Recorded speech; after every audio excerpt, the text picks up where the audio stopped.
গণভোটের মাধ্যমে সেটা থেকে আপনি ইউটার্ন নিয়ে আবার শেখ হাসিনার পথেই চলতে চাচ্ছেন। তো ফলে আমরা যেই এক দফা দাবি দিয়েছিলাম যে শেখ হাসিনার পতন এবং ফ্যাসিবাদী ব্যবস্থার বিলোপ, ওই প্রথম পতনটা হয়েছে, ব্যবস্থার বিলোপটা হয় না। ওই ব্যবস্থার উপর আপনারা এসে বসে গেছেন। তো আমাদের ওই গণঅভ্যুত্থানের ট্রেন তো ছেড়ে দিছে, এই ট্রেন তো আর পিছনের দিকে যাবে না। এটা তো পেছনের দিকে যাওয়ার কোনো সুযোগ নেই, এটা সামনের দিকেই যাবে।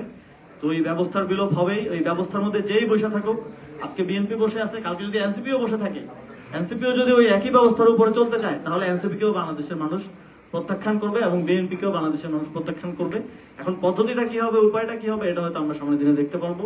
আজকের এই প্রোগ্রাম আয়োজন করার জন্য যুবশক্তিকে অসংখ্য ধন্যবাদ জানাই এবং এই ধরনের পলিসি প্রোগ্রাম গুলো, ডিসকাশন গুলো আরো তারা আয়োজন করবে, এটা আমি প্রত্যাশা করি। এবং আগামী দিনেও আমাদের আপনাদের সাথে এই ধরনের ডিসকাশন নিয়ে দেখা হবে ইনশাআল্লাহ। সেই পর্যন্ত সুস্থ থাকবেন। আসসালামু আলাইকুম। অনেক অনেক ধন্যবাদ, বিশেষ করে সাংবাদিক ভাইদেরকে এতক্ষণ ধৈর্য ধরে আজকে আমাদের প্রোগ্রামটা কভার করার জন্য। আপনাদের জন্য একটু রিফ্রেশমেন্টের ব্যবস্থা আছে, আপনারা একটু এখানে একটু ওয়েট করবেন। আপনাদেরকে এখনই আমাদের তরফ থেকে ছোট্ট একটা আপ্যায়নের ব্যবস্থা আছে।